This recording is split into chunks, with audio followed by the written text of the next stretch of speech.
ESPN presents NCAA basketball from the Alexander Memorial Coliseum in Atlanta. The 7th-ranked Blue Devils of Duke against the 23rd-ranked Yellow Jackets of Georgia Tech. We welcome you back to the Alexander Memorial Coliseum, and let's take a look now at the starting lineup for the Blue Devils of Duke. Coached by Mike Krzyzewski, his Devils will be featured with Bill McCaffrey, a young man that had a career-high 29 in the last meeting between these two teams. We talked about the Hurley-Laettner part of this team, but certainly Billy McCaffrey has been a trump card player for the Devils. Krzyzewski, obviously, in the midst of another typical Duke type of year, 16-4, 5-2 in conference play in his 11th year with the Blue Devils. Georgia Tech will be featured with Matt Geiger, a young man that is slowly becoming what Bobby Crimmins would like in the middle at 7 feet. Any points that he can get from him certainly would be helpful. Bobby Crimmins now in his 10th season, 12-5. More importantly, 4-2 in the ACC with a team that is obviously beginning to mature. Our officials tonight, Steve Gordon, Dicky Paparo, and Frank Scagliotta. Kenny Anderson controls it for Georgia Tech. Last time they played, Bobby Hurley stayed between him and the basket, didn't allow him to get any kind of penetration. Nice look. Laettner brings it down for the Blue Devils. Excellent pass by John Barry, the son of Rick Barry, who's one of the greatest passers I ever seen play the game. Laettner a bit strong. Bobby Hurley comes up with it. They're trying to get on Hurley already. Everywhere he goes, they try to rattle the little guy. Grant Hill with the dump down to Laettner, and the two-man game to Hurley. Out of bounds to Georgia Tech. Last game I had, Duke, where they lost to North Carolina State, Hurley hit 6 3-point shots. Obviously coming over that weekend with the Carolina victory for Georgia Tech, this team is more confident than it was on January 9th. A turnover by Georgia Tech. Duke will get it back.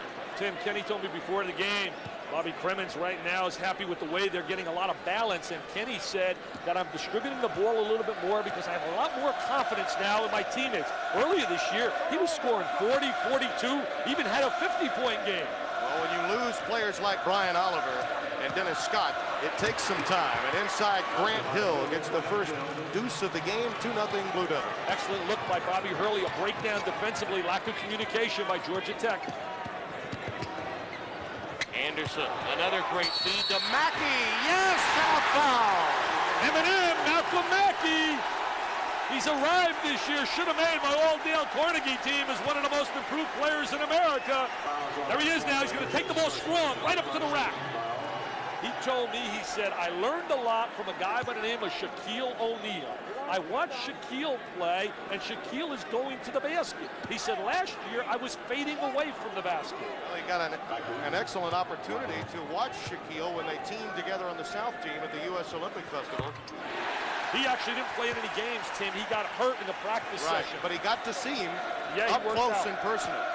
He's played against Shaquille. He's played against a lot of big people in the past, so he said, I'm not intimidated anymore. It's one thing watching Shaq on television, quite another to be right there with him, alongside him. He's the most intimidating big man in college basketball in many a year. McCaffrey off the dribble.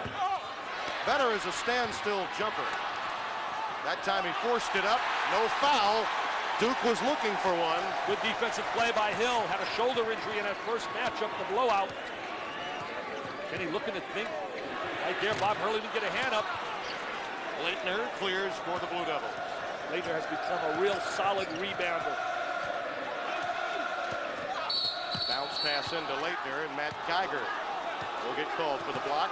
The key player I really believe for Georgia Tech is this guy right here, the big guy, Matt Geiger. When he arrived from out of Auburn, they all felt he would be such a major impact player, but he has not played with aggressiveness. The last 3 games, he's showing signs, averaging 12 points a game and 10 rebounds a game. Think about it, though. When you go from playing for Sonny Smith to that man, Bobby Crimmins, it's a bit of a culture shock for Geiger. I mean, we're talking two completely different approaches to the game, and he's had to make an adjustment, as well as Crimmins having to adjust to what Geiger can bring to the team. I think the biggest adjustment is the fact that you don't play in competition for a year. Leitner again over Geiger. Grant Hill with the follow. Hill did not play in that first matchup. The blowout and the broken nose, caught an elbow from his teammate Antonio Lang in practice. Not wearing the mask for the first time. He'd been wearing that nose protector in past games. Duke's coming off that blowout over Clemson. Beat him easily down in Clemson. Hill. Geiger's a good little shooter.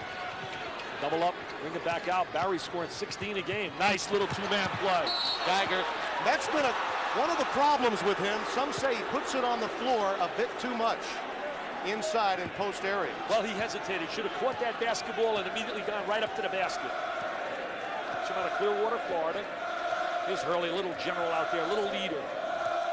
3 minutes deep here at Alexander Memorial Coliseum, game 2 of ACC Big East Wednesday. Hurley for 3. Hurley thinking a little bit more, taking that shot from the perimeter. Grant Hill active, though, on the offensive glass. Well, he's velvet. He's silky smooth. He would be a great player for Mike Krzyzewski. Right now, he's a good player. He's a little bit passive. He has to learn to be a little bit more aggressive as well, insert himself. McCaffrey over Anderson. That's his forte. Shoot the three, catch the ball, square the body, and look at the basket. Came out of Allentown, Pennsylvania, as a big-time scorer. Duke by 4.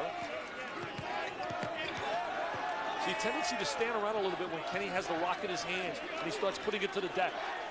Everybody else becomes the Kodak man. They say, let's take his picture. Anderson solos. Yes, and a foul. He set him up perfectly, utilizing the screen. Great look, that superb quickness that he had at Archbishop Malloy, where he's heralded as one of the best ever in New York City. Defense a little bit slow, rotating over. See, right now he's going to use that screen. And there he is. It's all he needed, that little step.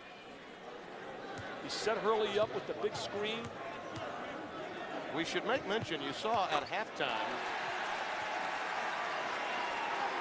the story on Kenny Anderson relative to his exit to the NBA that appears to be forthcoming. Because of that public attention towards Anderson leaving, Bobby Crimmins has already come up with a fine commitment in Travis Best. Travis Best's team is undefeated down at Springfield, Mass, averaging about 27 a game. One of the premier point guards in the nation. Kenny is gone. I said it 3 weeks ago, and I feel that Billy Owens is gone. I think both guys will be part of the NBA draft. That time a foul against Barry. Got caught holding that time. Yeah, you're right. You did say it about 3 weeks ago. And another thing to consider with Kenny Anderson and Travis Best is also a left-hander. They're getting used to left-handed point guards here in Atlanta. So far, it's Duke by only 1 early on.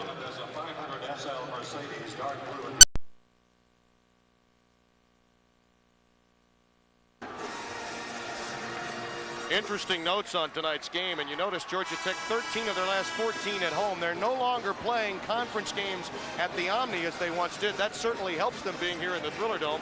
Duke leads this series, but in the Crimmins era, Dick, unlike the intrastate rivalries along Tobacco Road, this has become quite a nice rivalry with seemingly great matchups year in and year out. You see already Georgia Tech 2 for 4, only launching 4 in the ball game thus far. Duke only 30%, but they've been active on the offensive glass.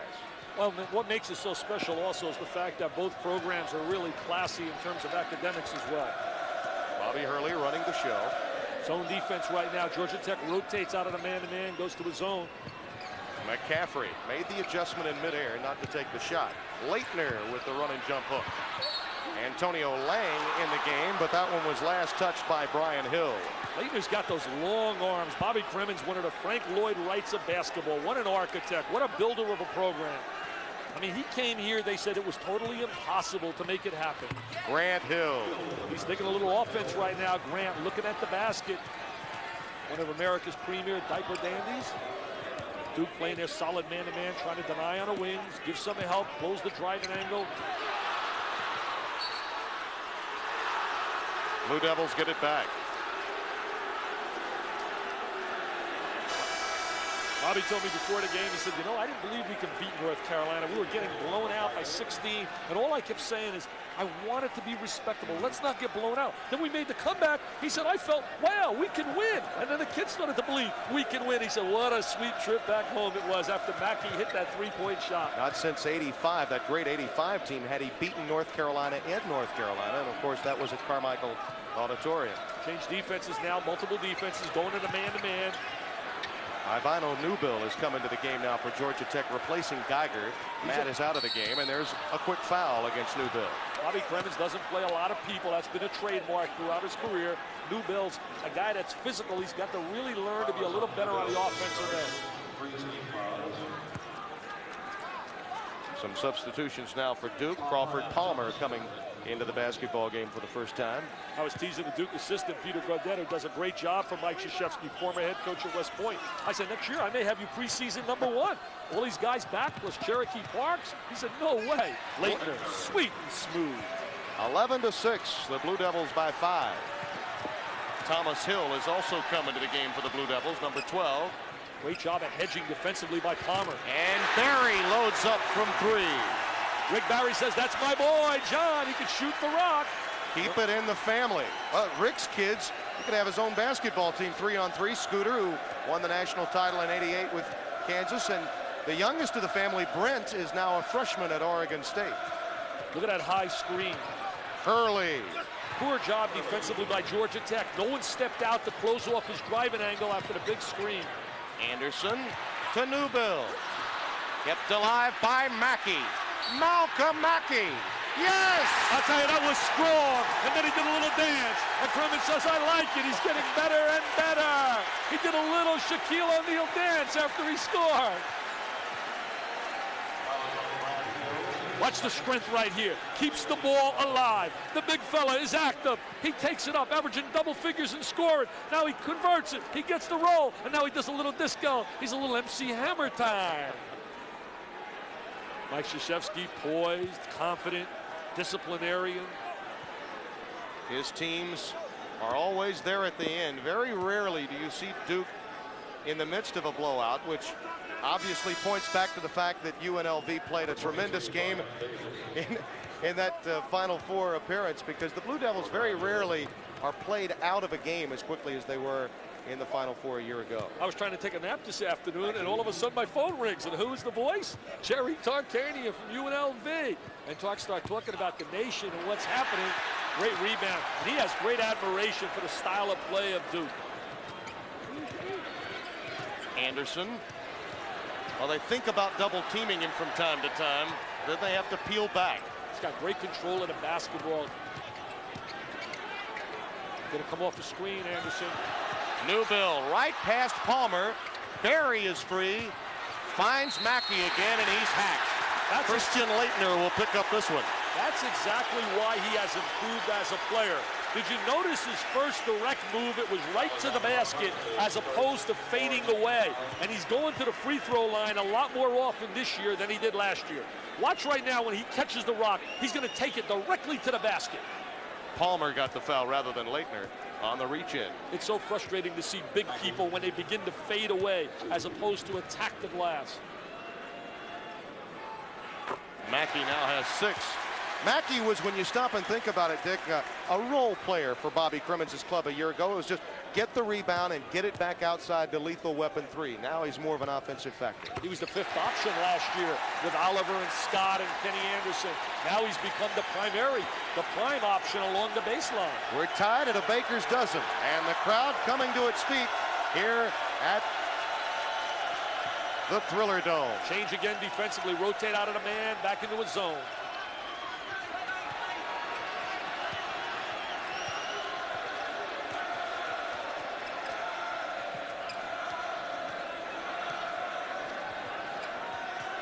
Leitner flashing high, and he's got someone leaning on him at all times. Ivano Newbill working him over now.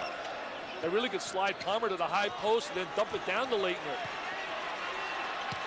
Leitner's got it, and he works the glass. Palmer follows.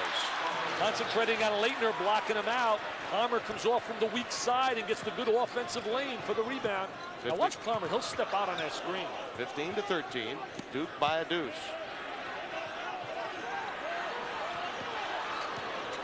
Bobby Hurley trying to deny the ball to Anderson. Now he's got him one-on-one. And he'll take it. That was a tough two. If he's going to score like that, you can't stop him. But that was good defense by Hurley. He stayed right up in front of him. Not many teams will check Kenny Anderson one-on-one quite like Duke with a Bobby Hurley.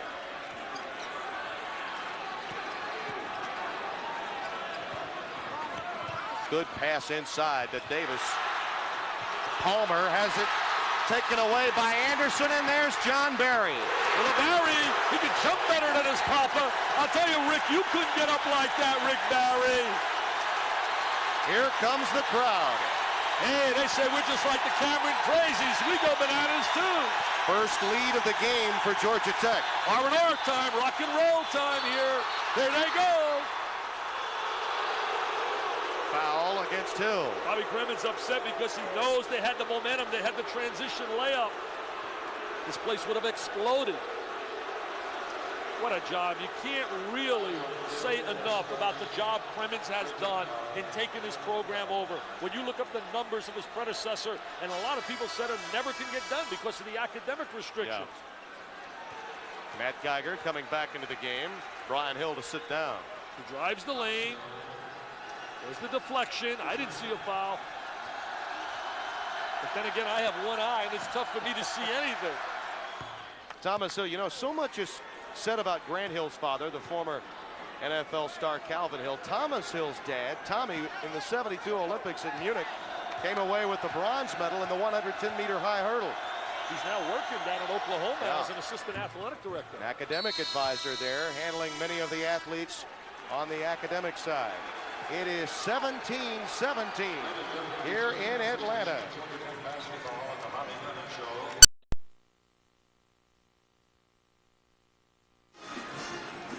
Just another typical triple hitter on Thursday night. ESPN, Ohio State against Michigan State, North Carolina to meet Clemson, and then at midnight Eastern after SportsCenter, Wyoming against the Rainbows of Hawaii. Hey, Tim, you talk about a pride factor. Michigan State really has to have some pride as we see a little one-on-one move. Watching Kenny Anderson now, a little one-on-one against Hurley. Hurley stays right up on him. He makes him shoot the jumper over the top. Excellent shot by Anderson, but excellent defense by Hurley. Talking about Michigan State, one of the major disappointments in America. Coming off a blowout by 30 against Indiana. They must beat Ohio State to get back in the race. John Barry shot a bit too strong, and you'll recall it was Georgia Tech that beat Michigan State in the round of 16 a year ago on that controversial Anderson three-pointer that sent the game into overtime, as you see Hill come back and connect for Duke. He has become a big-time producer, offensively as well as defensively. But I got to go to Geiger. Geiger right now mismatched with Kubek size-wise. Yeah, Greg Kubek, number 22 for Duke, down inside. Anderson. Kubek comes down with it. He's had some big moments lately for Duke coming off the bench. Had a tremendous performance against Carolina, as this guy did as well. And that's a foul against Mackey, and it should be a three-shotter because he was beyond the three-point line. Thomas Hill, to me, is one of the premier six-men in basketball. When we talk about my old Dennis Eckersley's great six-men, guys that give you instant relief, the best in the nation is Ron Urey at Arkansas, but this guy certainly is one of them. I was teasing Tarkadian about this game with Arkansas. I said, hey, we should be the underdog. I said, you can't be an underdog against an NBA team with what you have. Hill at the line, he'll shoot three.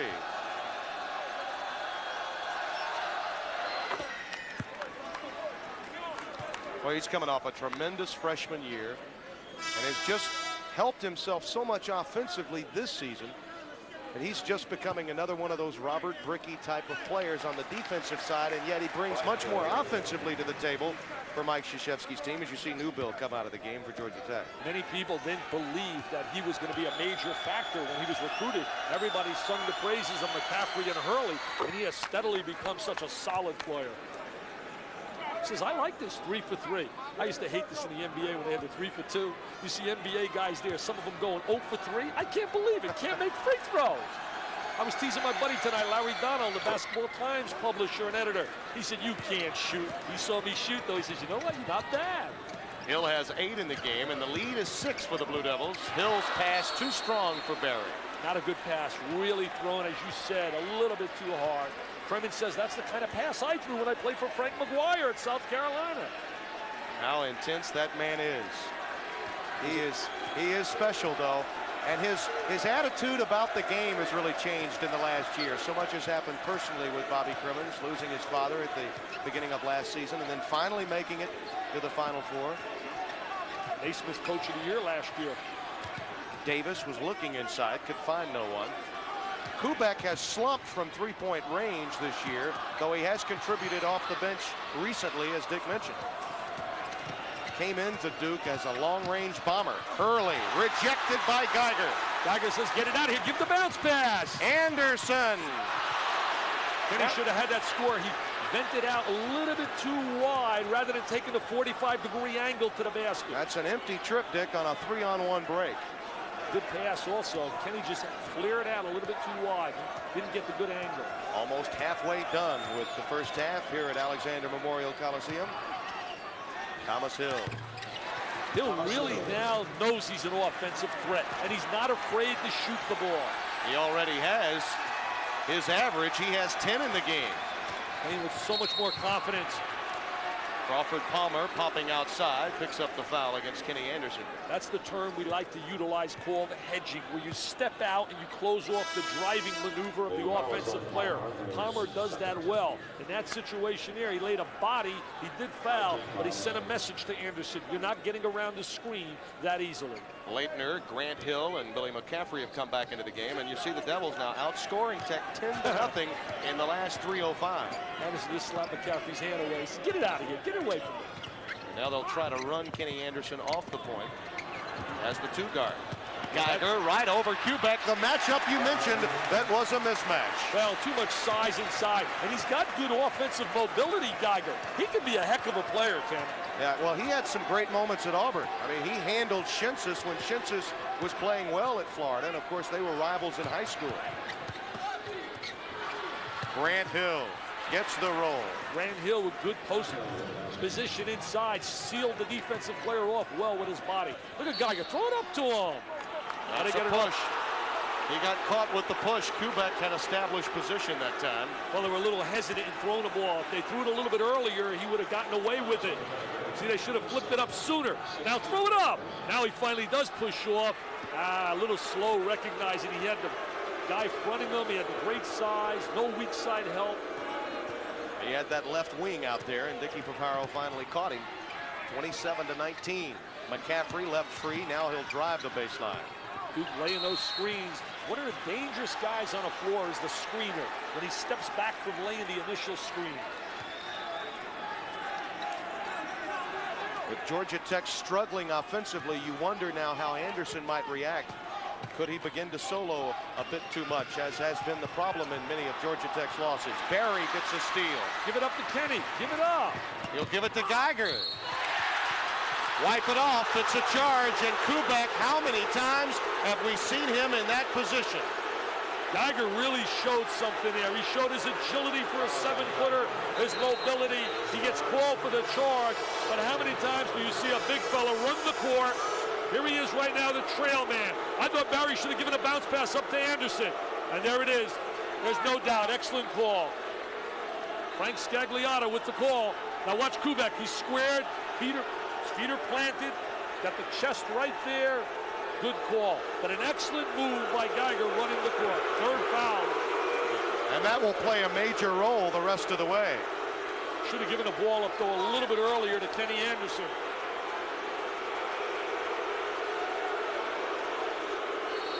Todd doesn't like it. We got a Scagliotta on the game. We got a Paparo on the game. And a Gordino. I'm changing his name from Gordon to Gordino. Oh, look, Dick, he'll take right over. Now, there's been some debris thrown on the floor, and he wants all the players off of the court because of that very fact. The onus is now on Crimmins to take control of the crowd, and Bobby's upset, thinking Paparo's upstaging the situation a bit. You can't get a hand off him. He doesn't mean anything with a hand on him. He's got to be careful of a technical. Dick's not quick with the trigger, though. He will listen to a coach. Bobby's now going to grab the microphone. The onus is on Crimmins and Georgia Tech's bench, though, to control the crowd. We almost had the same scenario Monday in that Illinois-Iowa game when the crowd started throwing some stuff on the floor. He did get a technical. Yes, he did. Well, one, you got to get a technical to leave in the coach's box. Paparo has been an official that's always been a take-charge official, one of the better officials you'll find in the ACC. I think that Crimmins was a bit upset that Paparo was waving the players off as quickly as he did, because I think Bobby was ready to take the microphone, but he didn't get that chance. Any more throwing, we're going to walk off the court. The game will be forfeit. I don't want to see any more stuff on the court. Thank you. See, he wanted to make that statement all along, and I think that's why he was so upset. I don't think you'll see anything thrown anymore. I really don't, because the threat of Bobby's, I'll tell you one thing, he's not joking when he said, I will take him out of here. Yeah. 29-19. It's the largest lead of the game now for Duke. And it will go back over to Georgia Tech. You can't fault Paparo for trying to protect the players. You certainly can understand Crimmins' frustration. Dick Paparo is a take-charge official. Listen to this crowd, though.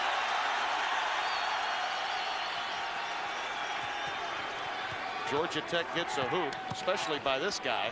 The crowd will erupt. Newbill is stripped by Laettner. Nice work by those hands that were waving by Christian Laettner. There's a steal by Newbill. Get it out to Anderson.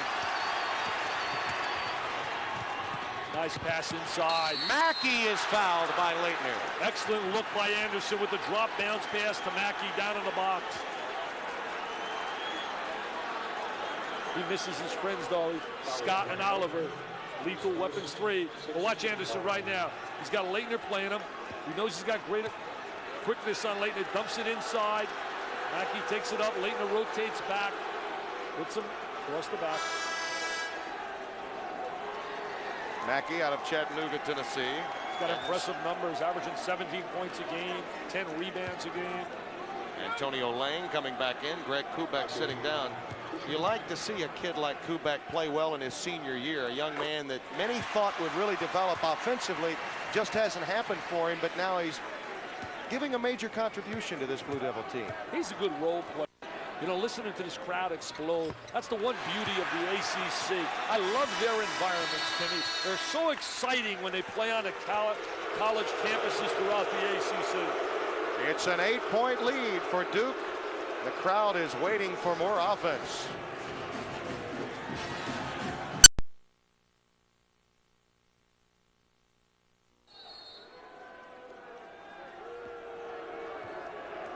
That'll be an interesting matchup. Dale Brown and Ricky Pitino. As we look here, turnovers 7 for Georgia Tech. Only a deuce. Look at the points. Duke's got 9 points off the turnovers. There's a steal by Anderson. Good anticipation, excellent alertness. He's given the ball up a lot sooner. Barry way too strong, and the outlet is for McCaffrey. Foul by Hill. Hill gets called for the foul, but a breakdown by Kenny defensively. Anderson did not rotate back after making the pass to the wing. He didn't get back defensively in transition. McCaffrey's ahead of the pack, a little hesitant taking it up to the goal. Goes a little quicker. He's got himself a layup. See, he hesitates right there. And the defense gets back. He's an excellent free throw shooter, though. Put him in the book. Give the ball out of bounds. He's like automatic. Billy, who had the 29 in that first meeting at Cameron Indoor Stadium. Oh! Yeah, well, Billy. You know, you've been doing this ever since ESPN was born, and you haven't learned yet. Billy. I'll tell you, when he had the ankle injury, they really missed his scoring.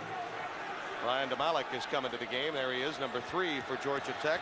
A senior that's getting a little more playing time as this season develops for Bobby Crimmins. Well, Malik's had some special moments. Hit a big 3 against Georgia. That was big in that triple OT win over Huey Durham's team. And then hit a big 3 against Wake Forest. Now here comes the trap against Anderson.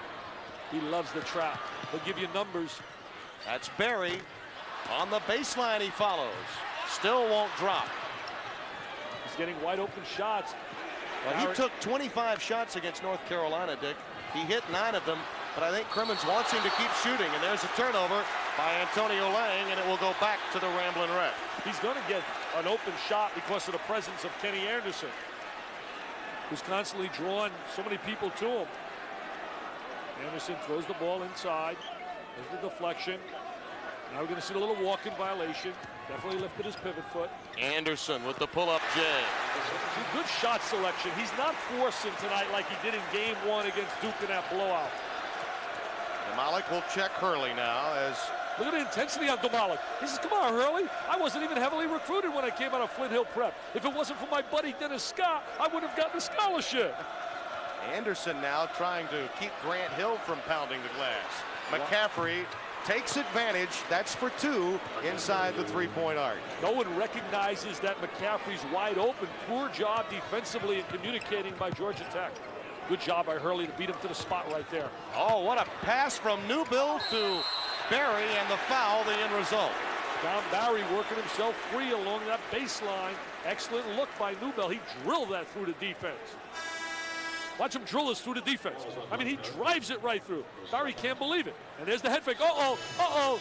You left something on the floor, Grant. You left something on the floor. Crawford Palmer coming back into the game.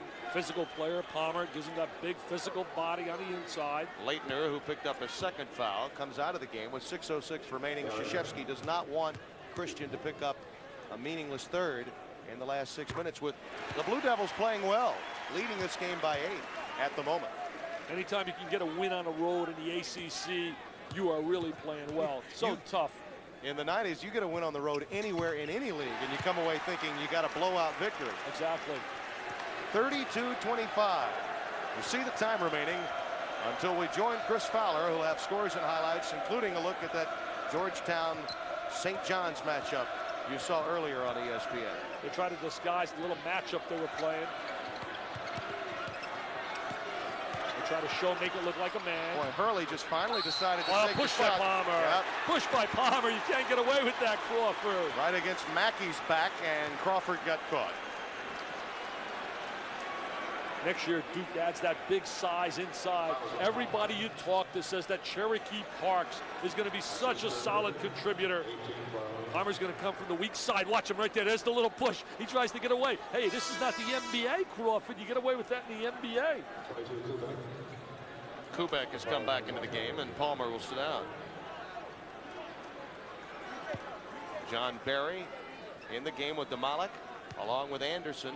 Essentially a 3-guard offense for Georgia Tech with Mackey and Newbill in the game. And you see Malcolm's numbers at the stripe. He's going to get a lot of help next year up front, Mackey, from a guy by the name of James Forrest from out of Atlanta. Kubek hit the deck. That's an automatic travel. So the Yellow Jackets get it back. Mike's always so poised on that sideline. You know, he has that intensity, but he really has a lot of poise about his coaching. Perhaps the greatest thing about Krzyzewski and many other coaches that have tutored under some of the legends of the game didn't try to be Bob Knight. He took what he learned from Bob Knight and employed what he knew and his feeling about the game and incorporated what he learned from Knight. And the mix has been 4 Final Fours in the last 5 years. Also one of the best records in the last 5 years, second to only UNLV. They've won 162 games to UNLV's 177. Bobby Hurley picked up the foul, trying to check Kenny that time. Kenny says, can you please say hello to my mom? I want you to say hello to my mom. I said, I can't say hello to your mom. There he is, one-on-one. A little change of direction, goes around the back. Too much quickness right there for Bobby, so he goes right by him. Now, I'm not allowed to say hello to his mom, Joan. Am I, Joan Anderson? Am I allowed to say hello to Joan? Joan, I think you just got a hello. Oh, okay. When you're Kenny Anderson, we could say hello. That's right. And a year or two from now, Vitale wants a percentage of the cut. No, not really. I just want him to see him be a happy guy and enjoy his career. Oh, will he be a wealthy man, though? But, you know, in the NBA, you can always figure 4 or 5 big guys will go before any guard in the draft. I'd rather see him stay in college, but that's a decision he certainly has to make for the best interest of his family. 32-27, a 5-point lead for the Blue Devils. Georgia Tech hanging in there, though shooting poorly. McCaffrey comes back with a deuce. Again, just inside 3-point range. That's that little weave they run, a little 2-man game, a little weave. If you step out and jump switch on that, you take that play away. Oh, what a scene for Anderson. Nice. Dishes out to Barry for 3. just off the back iron. He says, come on, John, put it down. Give me an assist. Anderson gets caught. Boy, he's all over Antonio Lang. He wanted to get that foul. Well, he had to get that foul. He knows it was a mismatch, and that Lang would have taken that right to the goal and jammed it. You know what Bobby Crimmon's greatest asset is? You were talking about what a special guy is. His greatest asset is that he's people-oriented. He has great people skills, and he really knows how to relate to people, all kinds of people, whether they're rich, whether they're poor, whether they're black, whether they're white. He does a great job relating to people. One of the things that I've noticed, Dick, just in the years that I've known him, as you see Hill coming into the game, is that in past years when you talk to Bobby about his team, even that great 85 and 86 team that he had, he always was a doomsayer, and it always appeared that he was waiting for some dark shadow to come over his club during the course of a year. Now I think he is a lot more optimistic about his team and about life in general. That's one of the noticeable changes in Bobby Crimmins. Hill doesn't get the roll. Swing the ball.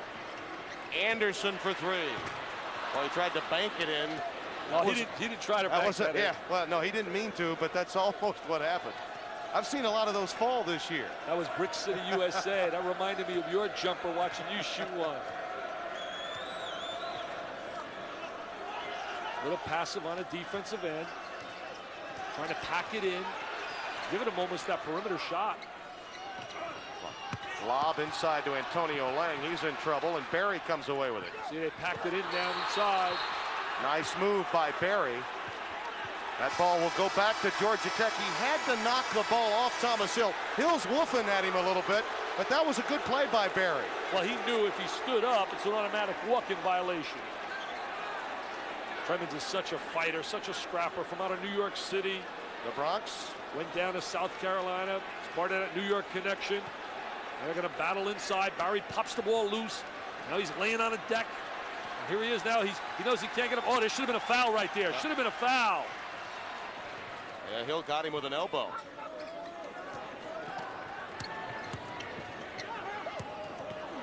That bounce pass way too tight by Hill. Newbill on the floor with McCaffrey. High ball and the arrow to Georgia Tech, or check that to Duke. Bobby Ross says, I like this. By Georgia Tech, Ramblin' Wreck, #1 in the nation. Well, look the at young this man from St. Anthony's and Archbishop Malloy, they've been down there before, and they'll have a few more matchups before their careers are done.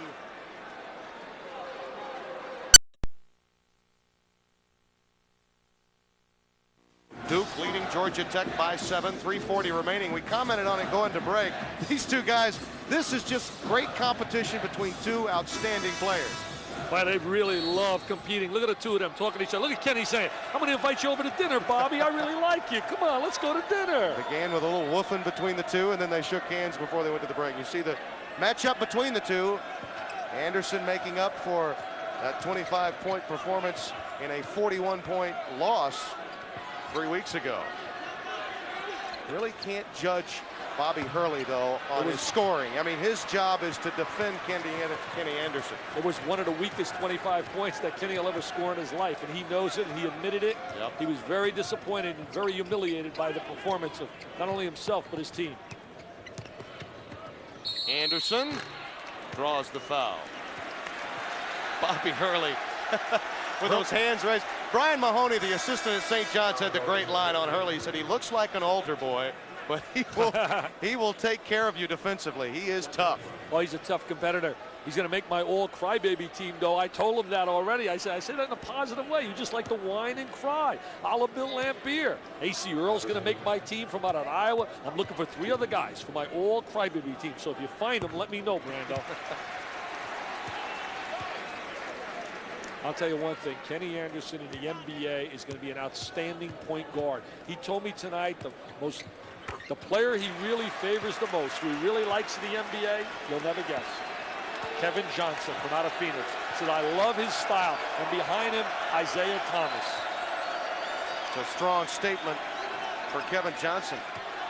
But boy, did he ever develop as an NBA player. As good as he was in California, not a lot of people knew about him until he made it to the Suns.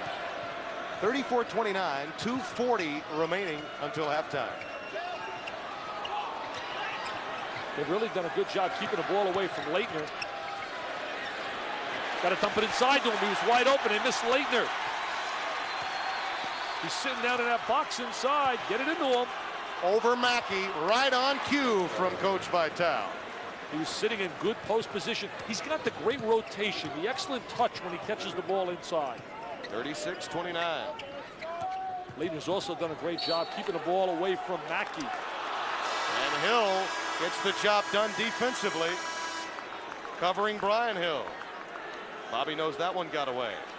A lot of empty trips in this game for Georgia Tech, Dick. It's amazing, though, that they're only down 7 when you consider their poor shooting tonight. Certainly John Barry's not doing the job, and Malcolm Mackey not getting free for any baskets underneath. And a reason for that has really been the excellent half-court defense by Duke.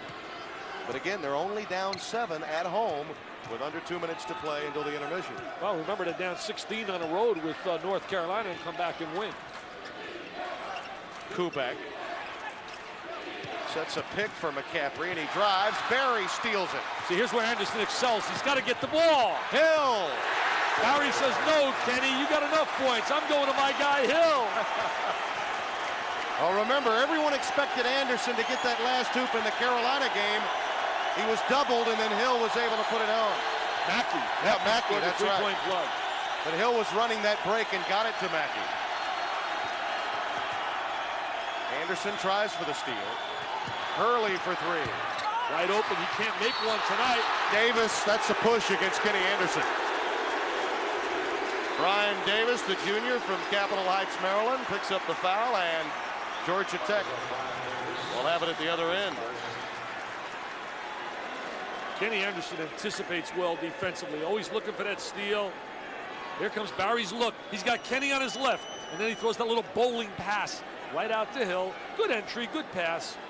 I would have went to the sure guy.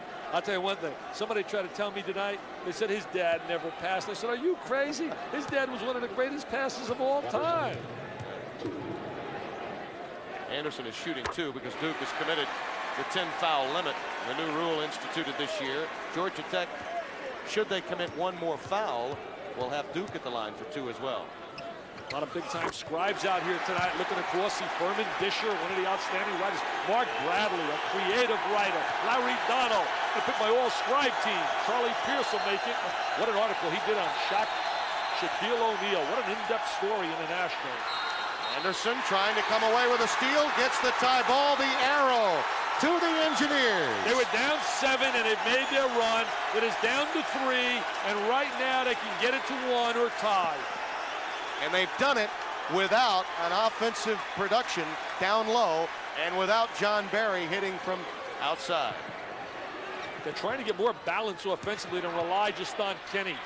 Mackey way too strong. That pretty much personifies the problem Mackey's been having inside. Kubek is loose for 3. Well, does he have a sweet shot? You have to wonder how the young man could be shooting 36% from 3-point range. I think it's confidence. I really do. I think you come in, you don't play a whole lot of minutes, and you have a tendency to really rush your shot, and you don't really concentrate like a guy that's playing 30 minutes a night. The lead is 6 for Duke. Shot clock is off. That's the game clock you see in the lower right-hand portion of your screen, and Anderson will solo. He utilized that screen so well. He sees Kubek popping out. He reverses dribble and shoots the little jumper. Hill loses it with 1 tick remaining. Bobby Crumman's ready to sprint out of the locker. Look at him. He's wants to run out of here. Now he'll diagram the play off the inbound span. Bobby's great asset, too, is motivating. He's an excellent motivator. Barry. Oh, well, yeah, you don't think that's going. A left-hand hook from three-quarter court. I can't believe that's what Bobby asked for, a left-handed hook. From three-quarter court. We're at halftime. Chris Fowler is coming right up. Georgia Tech and Duke. It's a 4-point lead for the Blue Devils.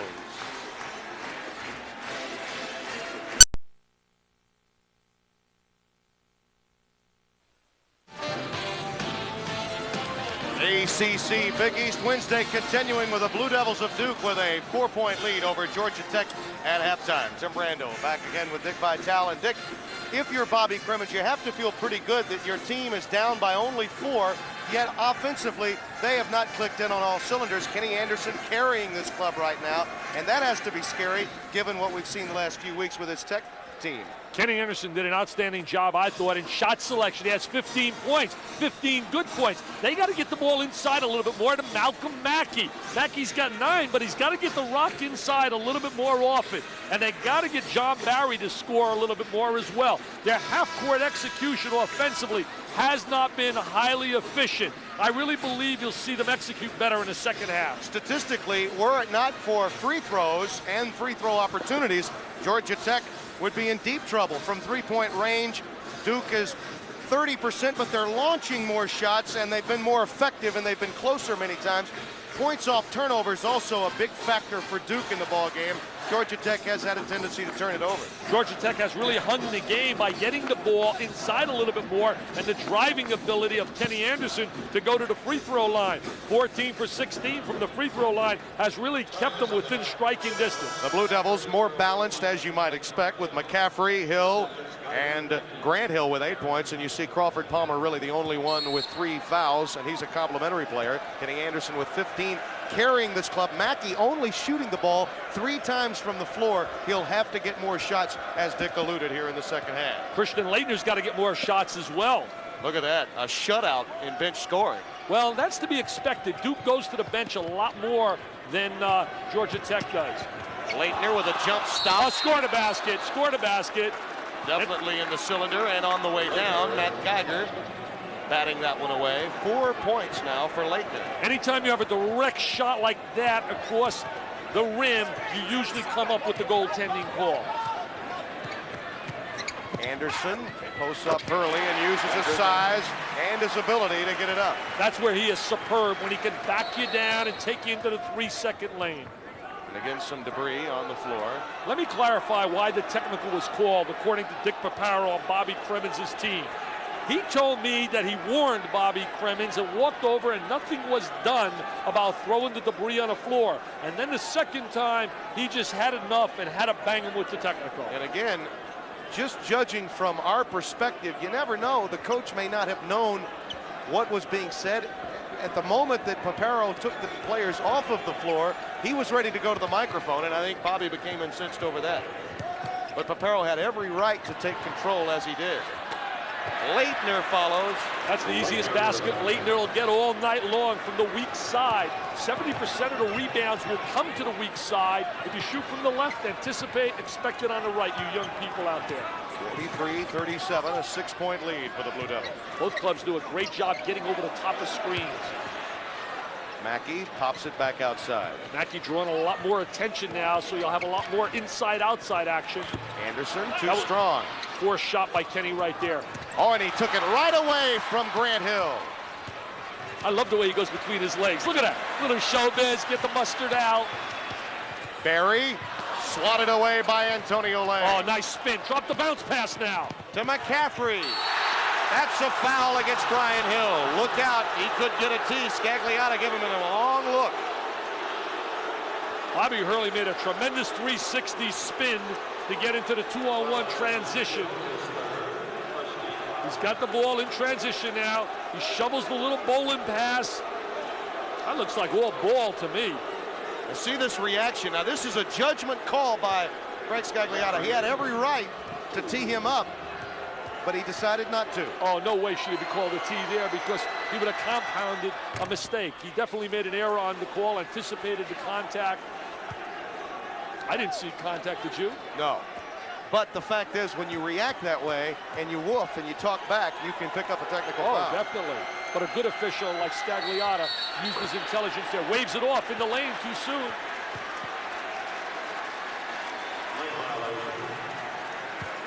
Can't get in the lane until the shooter releases the ball. 44-37, the lead back to 7 for Duke. Just underway second half. Anderson, great dump down to Hill. The foul inside against Leitner. That's got to be so frustrating to Kenny Anderson. He breaks the defense down, he creates the opportunity, and they can't get the score. Dick, you made the comment earlier that they're more effective when this man doesn't have to score as often. Well, see how he drew 2 men to him? He was a 3D man right there. He drew the defense to him, and then he dished it off. That third D, though, the delivery didn't occur. And that's the scary thing for Georgia Tech the rest of the way. They've got to get some help offensively for Kenny. Hill played at the same high school as Tommy Amica, the assistant coach for Duke, who was an outstanding point guard. His definition was point guard. He was a true point guard. He passed the ball, played defense.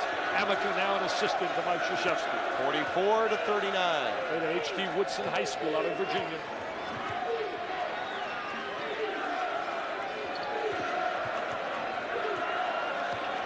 Lang will set up a screen for McCaffrey.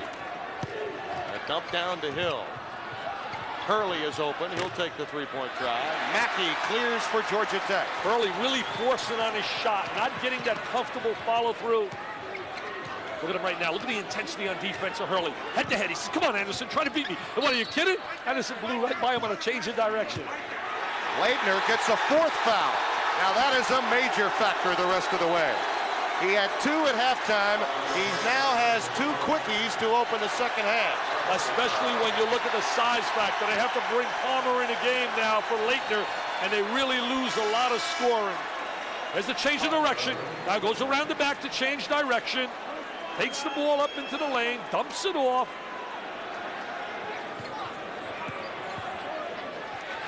Kenny Anderson. Everywhere the ball is, Mr. Anderson is there. And Mr. Leitner has now become an assistant coach. He's saddled with 4 fouls, and the crowd senses a run.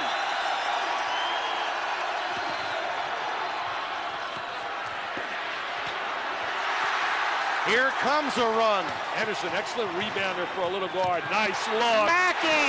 What a great look. Anderson to Mackey, and they love it at the Thriller Dome. They say he's awesome. Now they rotate into the zone, the 1-2-2 matchup. Evans does his Tiny Tim routine on the sideline, getting him into the defense. Grant Hill silences the crowd using the glass. He had 8 quick points in the first half. He's got to look to shoot a little more, especially with Leitner out of the game. Anderson forces one. Hurley comes away with it. Bobby. He's got a trail man. Hill solo. Had a trail man. Should have kicked it back to the trailer. McCaffrey fouled by Malcolm Mackey on the follow. Not a good decision right there by Hurley. Such a small margin for error. One of the great items about Mike Krzyzewski, always handling the talent.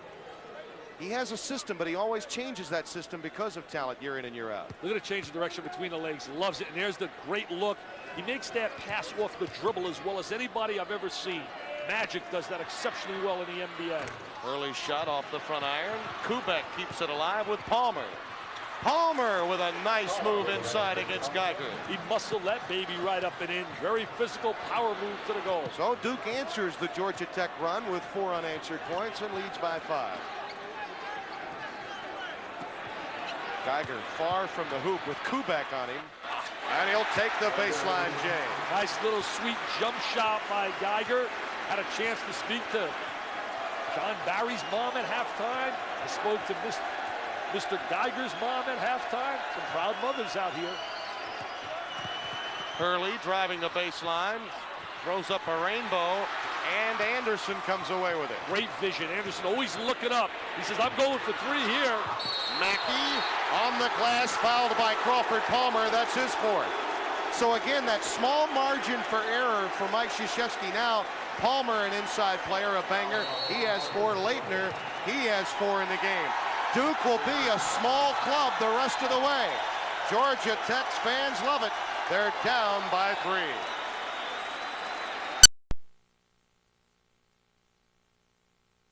Duke leading by 3, and Mike Krzyzewski has Palmer on the floor with 4 fouls. Right now, Georgia Tech has got to take the ball inside to their big people. They got to go to Mackey and Geiger. Anderson with a steal. Too quick here. Too quick here. He says, no, Palmer, you can't catch me in this race. And if he does catch him, he can't challenge. He's playing with 4 fouls. Kenny Anderson really anticipating, stepping in the passing lane. Thomas Hill. He answers right back, hanging in the air, very acrobatic player, good hang time. Right now in their half-court game, they got to go down inside to Mackey, right at Palmer. They can't waste any time. They got to jump right inside. There they do. They go right inside. Mackey's shot won't fall, and Geiger drops it through. Mr. Geiger with the jam, and his mom, Kate Geiger, jumps out of her seat. So that's my guy. 50-49, the Blue Devils by 1. That was a heady play, though, by Georgia Tech, recognizing the situation, going to their big people. Kubek for 3. Ryan Hill with the outlet to Anderson. He missed Barry, had Barry. He'll take it. Too short. Hurley being dogged by Hill. Excellent defense right here by Hill. He's got to get a hand off him, but he beat him to a spot. DBT, you drive him, you beat him, and you turn him. And when you turn him, you usually get help. Kubek left free for 3. Again, too strong off the back iron.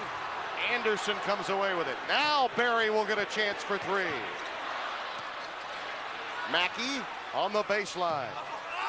Geiger again becoming a force. Yes, and a foul. That's what they need. Aggressive play out of Matt Geiger. A key player. A guy that can take them to another level. If the 7-footer can contribute in a positive way, like it was anticipated when he transferred here, Georgia Tech now becomes a really good basketball team. There's Mackey with the little jumper. Here comes Geiger. He says, who said I'm not tough? Who says I'm not aggressive? I'm taking that baby right to the goal. In defense of Matt, many here in Atlanta and at Georgia Tech expected a bit too much too soon from Geiger, and he's been ailed a bit. He had ankle problems, had a bout with bronchitis, missed a couple of games, key games. The one at North Carolina State, certainly he would have been a great help to them in Raleigh at Reynolds. But they did not have him. They've got him tonight, and they also have a 1-point lead. North Carolina State, certainly a different team at home. They're unbeaten at home. Gianni Monroe on the road. It's been a disastrous performance. Virginia really handled them last night in Charlottesville. Also got beat by Gary Williams. Lightning's doing one heck of a job with limited personnel in Maryland. Oh, good swing by... Yep, Brian Hill gets a foul. That's a reach in against Thomas Hill, and that's his 4th. Oklahoma gets beat tonight by Iowa State and Johnny Orr, but I'll tell you one thing, he's done a heck of a job this year at Oklahoma because he's had limited personnel. I'll tell you the team that really today Jerry Tarkanian was talking about, saying watch out. And he said watch out for Georgetown. They played a long stretch without Alonzo Mourning, giving their young people a chance to grow and play without him. And now that they have him back with Mutombo, he said you don't get any shots inside against him at all. You have to be totally on a perimeter, and I agree with him. I still think their backcourt is too inexperienced, though. Geiger has come out of the game for Tech, and that time they needed him because Davis was all alone in the paint. Good move by Brian Davis without the basketball. Excellent bounce pass. 52-51. Hill fouled by Davis. In many respects, Hill was very smart. As he went up for the jumper, he leaned back the other way to help draw that personal. He came out of junior college. He went to Chowan Junior College, the same school that produced Nate McMillan. As we look at the foul trouble here, the 2 big guys with 4 each. Look at Georgia Tech. We have 4 on Hill, 3 on Geiger. Hill went, as I said earlier, to W.T. Woodson High School out of Virginia. Then he went to junior college. He's a good role player, tough, hard-nosed player. He was also a pretty good running back in high school. He looks like a running back. Got some offers to play football. You're going to love, absolutely love Travis Best when he plays for Georgia Tech, and James Forrest. Put this down. James Forrest will be a big star on a collegiate level. He's a Larry Johnson kind of body, Tim. That's somebody. Oh, wow. Is he a dominant player? I saw him at the Nike camp. Ryan DeMalik has come back into the game. We're tied at 52.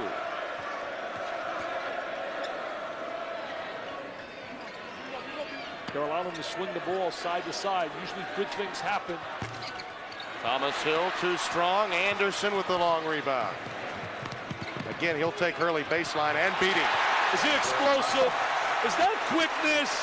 You put him in a 24-second clock in the NBA in the open court game.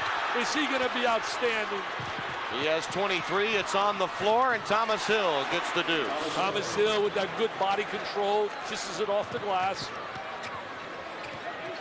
Georgia Tech likes to run the ball up the sideline. Grant Hill knocked that one away originally. Last touch by Bobby Hurley, and the Yellow Jackets will hold on to it with Barry to trigger in the inbounds pass. Grant Hill's one of those versatile players. He's got great versatility. He can guard people on a perimeter. He can also guard people on a baseline. Now they're asking him to guard the big guy, Mackey. Kenny's putting on a show now. It's the Kenny Anderson hour. It's KA time, baby. He has 25, equaling his mark at Cameron Indoor Stadium 3 weeks ago. But this is a good 25. The one at Cameron Indoor Stadium was a bad 25. Look out. Uh-oh. Oh, yes! Oh, I can't believe it. I can't believe it. I'm going to do a little dance. Oh, that's awesome. He's a 3S man. He's super. He's sensational. He's superb.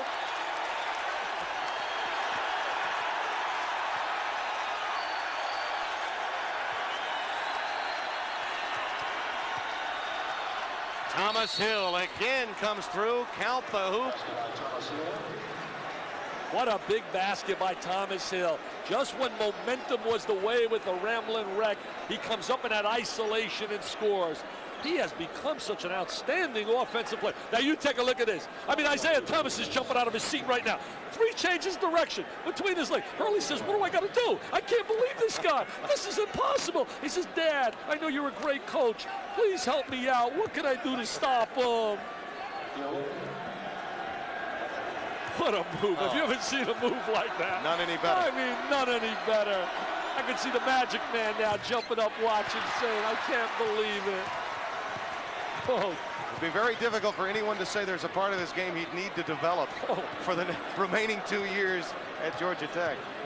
Domalik finds Barry. Nice play by Domalik. Excellent bounce pass to the wide open Barry. Ryan Domalik with a fine dish. Well, those assists, they're catchy when you've got Kenny Anderson on your team. Duke now strictly a perimeter basketball team with Leitner out of the game. Don't have a lot of scoring on the inside. Davis forces one up. He took steps. He's not a true post player. Right now, Mike trying to make the most out of a real tough situation. Mike will lobby with the officials. He needs help inside with Leitner on the pine.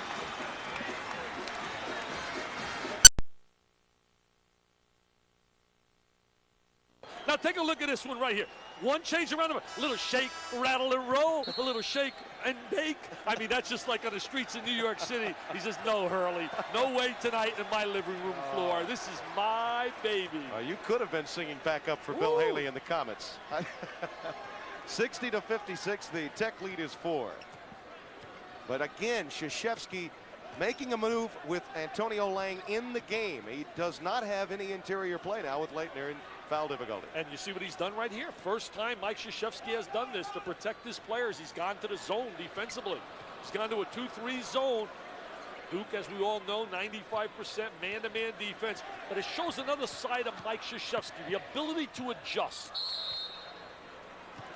Yeah, there are coaches that run systems, and the systems usually come through, get them a number of wins. But then again, there are coaches that utilize a system but understand they have to make a change. That's why he's one of the premier coaches in the 90s. I know his mentor right now at home would be going bananas. He said, Mike, you're zoning. There's the block shot by Mackey. They don't have any inside game. Right now, the size of Georgia Tech is such an asset along that baseline. See here, no shot. Look at a great job by Mackey not to leave his feet. Antonio Lang is a player to watch. Now, he can get started offensively. Highly sought after freshman. In fact, Bobby Crimmins wanted him. Dale Brown thought he had him before he decided to head to Krzyzewskiville. I sat in Dale Brown's office one day when he had Lang there for a visit. Grant Hill comes through. Grant Hill's got to start going to the basket a little bit more and shoot the ball a little bit more often. He's got his touch tonight. So they're in that 2-3 zone, just trying to buy time until they can get Leitner on the floor. I think he's trying to keep this close until they get Leitner on the floor with about 6 minutes to go in the game. In a sense, shorten the game. Shorten the game. Very good analysis, Mr. Brando. Who's knew that you can do both? I'm going to leave right now. I just react to you, Dick. Nice move inside by Newbill, and Grant Hill slapped it away. Newbill's got to attack the glass. He's a physical player. He's got to give him a little bit more offense as well. Boy, Danny Nee. Or what a team he's got. And Memphis State coming from behind now to take this one into overtime against East Tennessee State. Larry Finch has got that team battling back, and Danny Nee's team's been consistent all year long. Winning on the road in the Big 8 is not easy, and they have done it this year. That's an over and back. The Blue Devils will have it.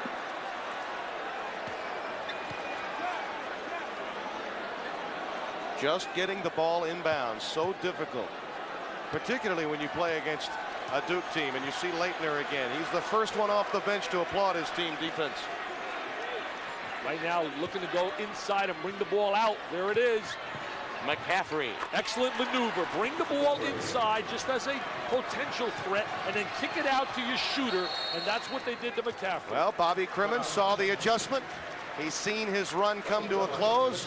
He'll call a timeout and counteract Coach K when we come back.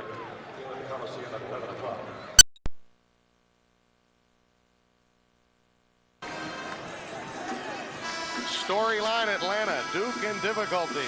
Christian Laettner and Crawford Palmer both with 4 fouls. Georgia Tech with Kenny Anderson lighting it up, and 3 players right now coming up with 47 of their 60 points. Outside of Kenny Anderson, it really has been difficult. Bobby Crimmins, for his team in a practice 2 days ago, went one-on-one with a team trainer. And he said he had some difficulty. He won it, though, 15 baskets to 12. But the team was really giving him some trouble. He's a competitive guy. Don't play tennis against Bobby Crimmins. I know he's an outstanding tennis player. And he said, Dick, the game was so bad, the first game, I was looking at tapes, you were talking about my tennis game. That's how bad it was. We're tied at 60. Duke in that zone defensively. They changed a little look at that zone. Simply playing an area of the floor, trying to match up. Barry. The iron was kind. Oh, it was really kind to him that time. John Barry gets the jumper. 4-3, and Barry keeps launching. He has a dozen in the game, and he was really not planning any of his three-pointers in the first half.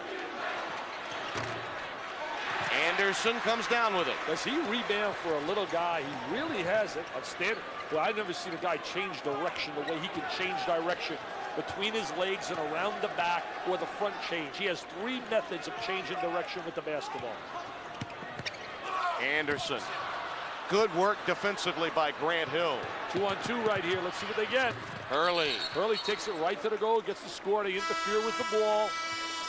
Strong drive by Bob Hurley. He was telling me how proud he was of his brother yesterday at 27, playing on a team that's number 2 in the nation. You look at Mr. Intensity now, Mike Krzyzewski, former West Point cadet, former coach at West Point. Laettner back on the floor. We have a stoppage of play again because debris is on the floor. Mike Krzyzewski pointing it out. And some perspiration down at the other end of the floor in the paint area. That's why we're having a halt in play. Bobby Crimmins got an outstanding staff as well. He really has some solid coaches on that staff. Guys that have been around, like Kevin Cantwell with him at Appalachian State way back in Boone when he made the NCAAs in '79. Sherman Dillard, Jimmy Hebron, and Bruce Dalrymple. Maybe the best rebounding swing guard in college basketball in the decade of the '80s. Sherman Dillard and also Cantwell do a tremendous job recruiting. Patience right now in offense. Each possession now becomes real big going through the last 7 minutes of the game. With Laettner back in the game, they still are trying to protect him defensively. Newbill Gets pushed. He pushes. He pushed off on Laettner. Yes, he pushed off. Dick Paparo right there on the baseline.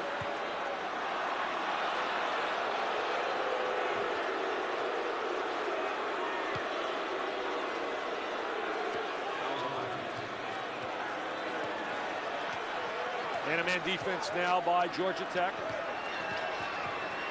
Laettner with the screen to set up that shot for Grant Hill, and Brian Davis lost it out of bounds, and there'll be an overrule here. Dickie Paparo will overrule that call. Paparo communicates with Gordon. And they get the right call, and that's the important factor. Get it right. He doesn't like the call.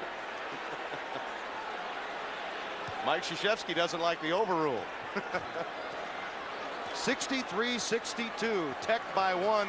And the game now, the pace of the game changing, becoming more of a half-court grinder the rest of the way. Well, basically the game changes and becomes more of a slow tempo game because of the presence of the zone defensively. The zone has a way of dictating tempo. Will look a bit more like the Georgetown St. John's game you saw the first half of Big East ACC Wednesday. Carnesecca always shortens the game. Anderson.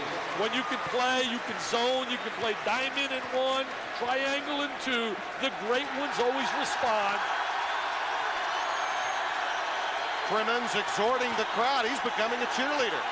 He wants this crowd to carry him down the stretch. They got 3 games in a row at home right now, so this is a big game. Laettner.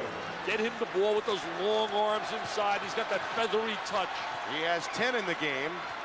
8 of those points in the second half, and he spent much of this half on the bench. Barry. Can't score from that wing. He's getting wide open shots. Mackey was losing his balance. He had to throw it up. And Anderson with the steal. Tremendous steal right there, right in the passing lane. Read that pass all the way. Nice dish. To Hill. Oh, what a difference a year makes. He kicks it out last year, and Dennis Scott's got 3.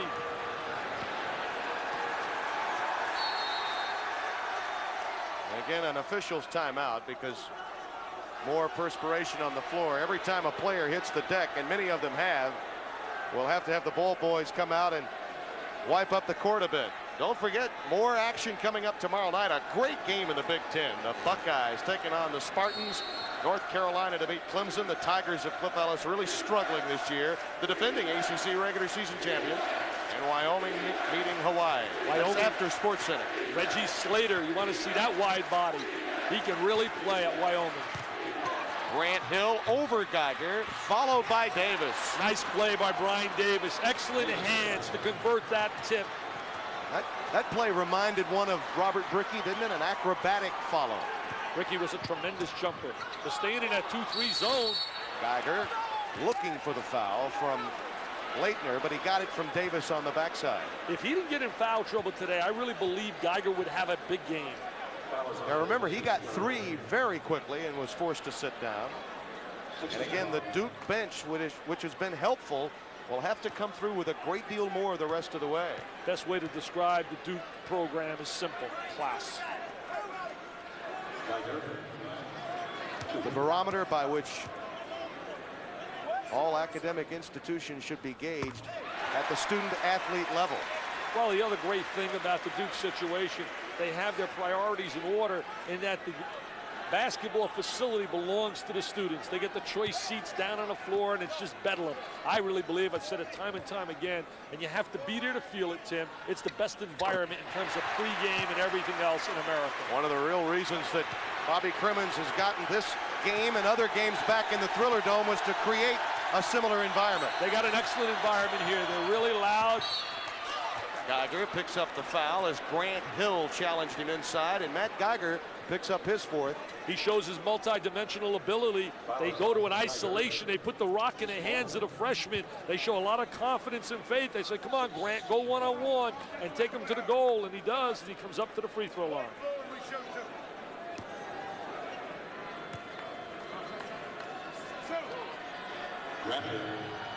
It has been said of Grant Hill, and I think I agree from seeing him tonight, that this is a young man in a man's body. This is not, I mean, he's a very young guy and has plenty of time to develop, Dick, but at 6'7" and 205, he's pretty thick right now. Howard Garfinkel of 5-star camp was the first to really tell me all about him in terms of his skills and his ability. And he just told me, he said the kid is multi-dimensional, and he's without a doubt one of the 5 best high school players in the nation. And then when I had him in a McDonald's game, I could just see that those statements were valid. Barry. Yes, Barry delivers. He delivers a big one. I'll tell you one thing, he's not afraid to keep shooting the rock. And it was all set up because Kenny Anderson broke the press and broke it easily. I like the way Barry plays the game, though, in terms of his intensity. McCaffrey. If he gets wide open, you can count it. Changes speeds really make Anderson so special. The control of the basketball. He's got a great rhythm dribble. The ball becomes part of the anatomy. See, great head fake. Such confidence. So cocky with the ball. He's Muhammad Ali when he's got the ball in his hands. He says, I'm the champ. Hill active again defensively, knocking it away from Malcolm Mackey. 17 seconds on the shot clock for Georgia Tech. When we come back, Mike Krzyzewski's club remains tied, even with his big people in foul trouble.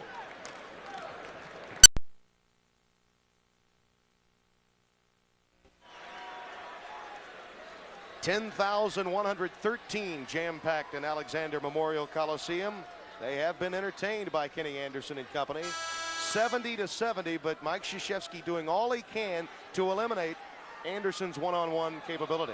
The students during this era really at Georgia Tech have been treated, as we look at the reset here. And again, the 3 team, times outs, 2 for Tech. The possession arrow with Georgia Tech the rest of the way.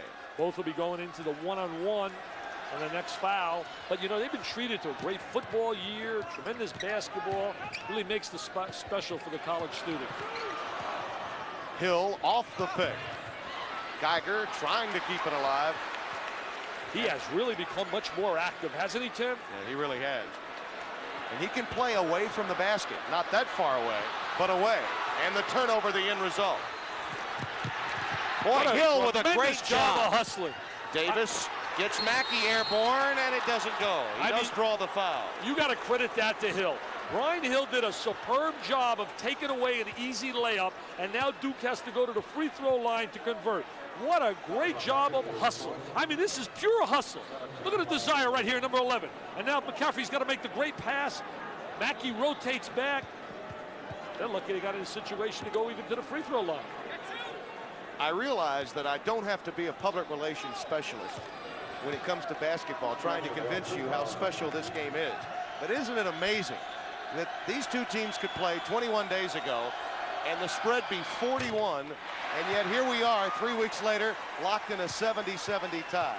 Could have been 50 if Mike Krzyzewski didn't sub and was inclined to his buddy Bobby Cremins. They have great respect for one another, and that's the other beauty in the league. Coaches really respect each other. But in what other sport? In what other sport can we see this? Great job by Hill defensively, and they come up empty, Duke. See, back in the zone, negates a lot of the driving ability of Kenny Anderson. Geiger doesn't get the roll. Mackey follows. That was a tremendous offensive rebound by Mackey. The big horse, the wide body, 6'11", about 265. He's quietly up to 15 in the scoring column. Leitner drives. That's a block against Geiger. That's his 5th. Could be the 5th. He's gone. Nice challenge by Leitner, because remember, he too playing with 4 fouls. Look at East Tennessee State. They got the best little man in all of college basketball, Keith Jennings.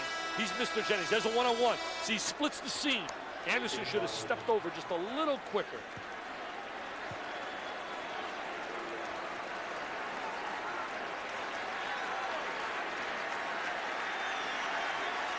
$10 points, but you really can't measure his play tonight just with that stat alone. I mean, he really was a factor on both ends.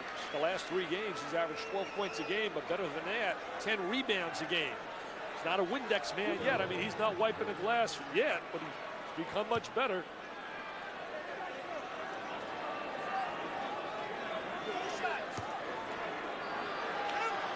Christian Leitner at the line. I think Christian Leitner's going to have a great chance to make Gene Katie's Pan-American team. I know he wants Shaquille O'Neal. You got to tell your buddy Dale Brown to make sure Shaquille O'Neal helps Gene Katie out with that Pan-American Games team. I'm going to pick your team for you, Gene. No reason to tell Dale. You got to tell Shaq. I think he's a little more imposing a figure. He will not get the seniors. The agents won't let those guys play. That'll be drafted in the NBA, so he's got to get the great underclassmen. 72-72, 2:36 and counting. Early playing head-to-head on Anderson. Now they're back in the man-to-man defensively. Davis slapped it away. Not the options you really want to have the ball there in that situation. You got 2:29 on the clock in a tie game. Every possession becomes big, and you have Hill and Newbill handling the ball in a two-man situation. Got to know your options, know your strength. That's one of the things that Mike Krzyzewski's mentor really does well. When you look at Indiana down the stretch, Calbert Cheaney and Eric Anderson will shoot the ball. Brian Davis picked up his fourth. He sits down. McCaffrey comes back in. That gives another shooter to Duke on the offensive end as Avano Newbill toes the line. Well, free throws, you got to have them at this juncture. They've been shooting 71% as a team in the ACC, shooting only 68% for the year.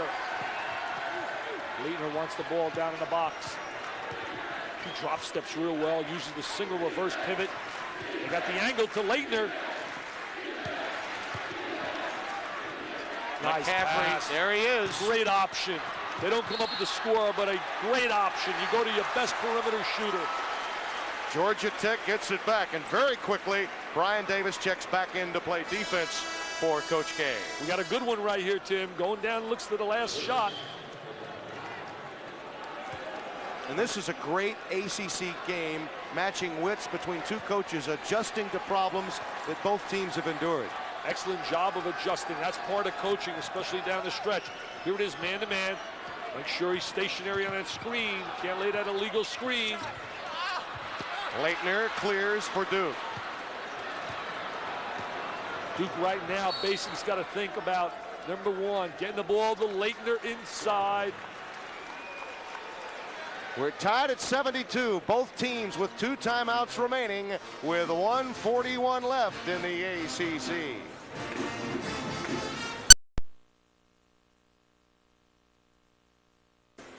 This game is very meaningful in the ACC regular season standings. The winner of this game clearly becomes number 1, but again, a lot yet to be played as we reach the halfway mark in the ACC. The job Virginia is doing with their most recent loss, and Jeff Jones, tremendous job for him. They are a lethal team, particularly in Charlottesville.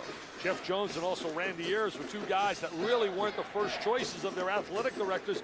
Proven again sometimes that you have great talent right in front of you. The win by Georgia Tech over North Carolina in Chapel Hill really has tightened things in a regular season, because there was really a threat that North Carolina might get away from everyone. I still think when it's all said and done down the stretch, Carolina will be up there as number 1. But again, remember, I said it, not right. you. But again, remember, the seeding for the ACC tournament is what's important, because in this league, unlike all of the others, it's the ACC tournament champion that hangs a banner in their gym as the ACC champion. And of course, the ACC tournament part of ESPN's championship week in the month of March. Duke spreading the court, going to their high percentage offense. 2 guys high post, setting some screens. Hurley isolated, draws a foul from Kenny Anderson. And that was created off the 2 high screens that they have. Leitner on one side. It's like a 1-4 offensive set. It's the initial step. He's got a smile on his face. I'd smile too if I had his ability. And you see again Davis coming in, McCaffrey checking out. Offensive, defensive substitutions by Krzyzewski the rest of the way. We mentioned the staff of Georgia Tech. Pete Gaudette has meant so much to Mike Krzyzewski, along with Tommy Amaker, and probably the nicest looking assistant coach, Jay Billis. Jay Billis looks like he belongs in the movies as we're looking right there at Kubek and McCaffrey. You mentioned Pete Gaudette. He coached for 7 months in Kuwait. Also, Peter Gaudette hired, ready for this, Randy Ayers was a member of his staff at West Point. Here's where Anderson, now it's usually Anderson time. He loves this. Pressure players like Isaiah Thomas, Anderson love it when the game is on the line. Now Hurley's going to try to deny him the ball, keep the ball away from him. He's going to try to deny it, but he can't. They're going to isolate. Sort of a 1-4 set this time, and Anderson will find a seam. Made a good look, but Newbill doesn't deliver it. But he does. So he gives it right back to Anderson, and Anderson says, hey, it's my time. It's Anderson time. The lead is 1 with under 1 to play. Timeout, Blue Devils. And remember now, with the situation and the time, Georgia Tech will get the ball back, no matter if Duke utilizes the entire clock. The crowd anticipates a frenetic finish, and why not? 74-73 with 53 seconds remaining. This would be, you mentioned the win by Georgia Tech over North Carolina and how that helped the ACC with respect to everyone now being back in the picture. A lot would be lost for that North Carolina win on the road should Georgia Tech lose this game to Duke. I mean, the momentum that they have built could really be stopped a bit mid-season in the ACC if they don't get a win at home against Duke. And let's face it, these guys want to win desperately to pay back Duke for that 41-point loss. I agree with you from this factor as well. Winning at home, especially with a 3-game home trip coming up right now, 3 in 5 days playing Maryland and North Carolina State, they have a chance really to put themselves in great shape. And this game becomes very important. It's the pride factor. You get beat by 41. You want no moral victory. You don't want to go in the locker room and say, well, we played them close, because that doesn't get you anywhere when you look at your W's and L's at the end of the year. So it is a big game. And it's a big game right now for Georgia Tech, I think more than Duke, because it's on the Georgia Tech floor.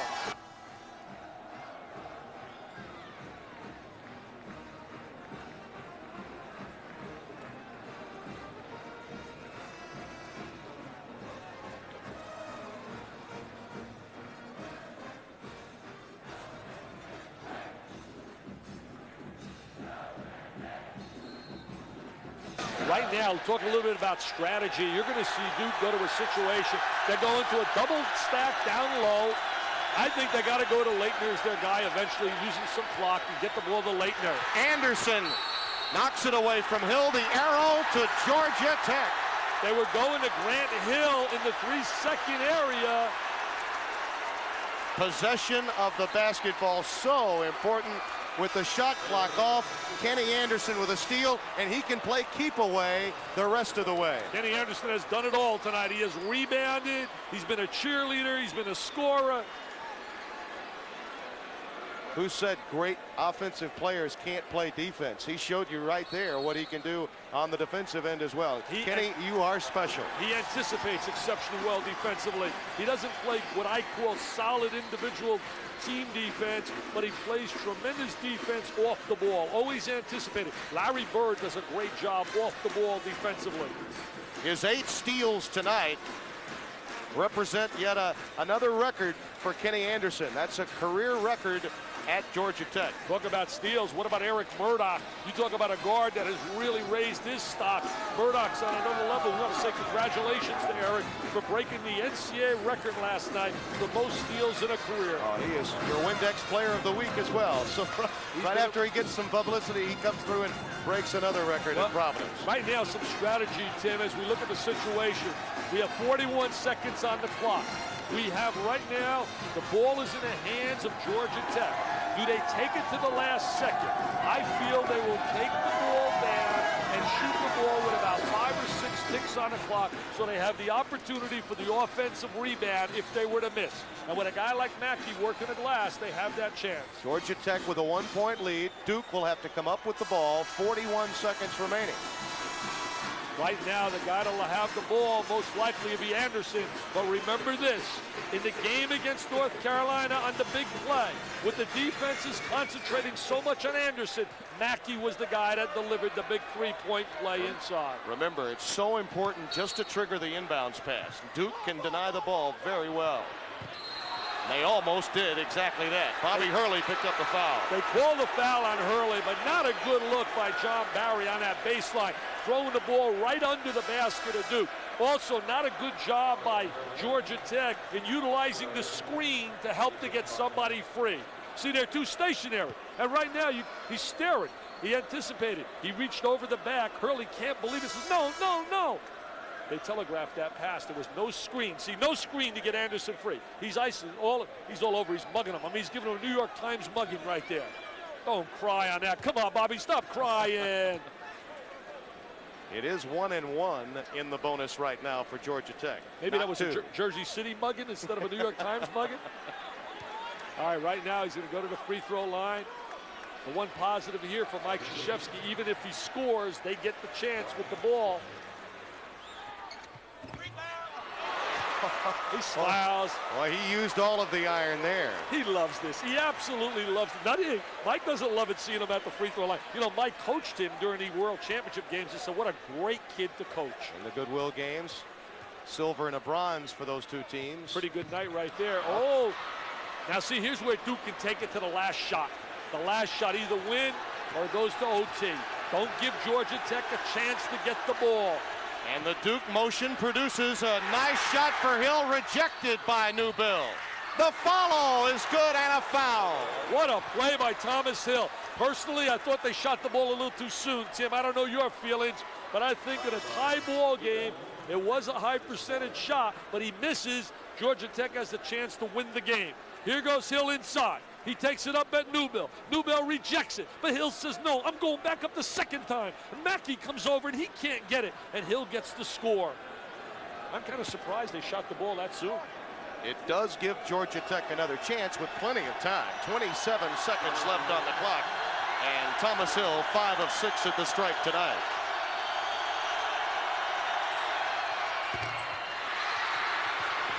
Kubek on the deck.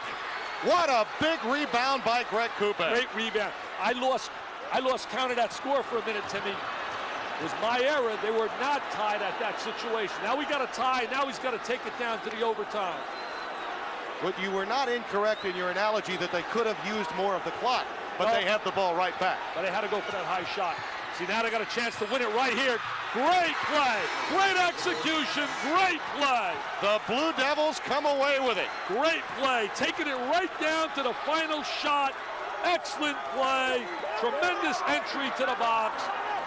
Remember the play by Kubek off the missed shot. What an excellent rebound that was, and boy, did it pay dividends. My one eye must have really messed me up, Timmy, on that score. Now I understand why they went for that quick score to tie the game. But right here, great coaching by Krzyzewski and execution by his players to use the full shot clock. They're taking it right down to the last second where they either win it or it goes to OT.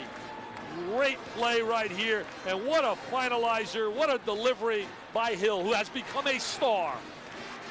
Thomas Hill, a sophomore of influence out of Lancaster, Texas. He is a happy guy, and the Blue Devils steal one, Dick. What a great finish. Tremendous job by Mike Krzyzewski down the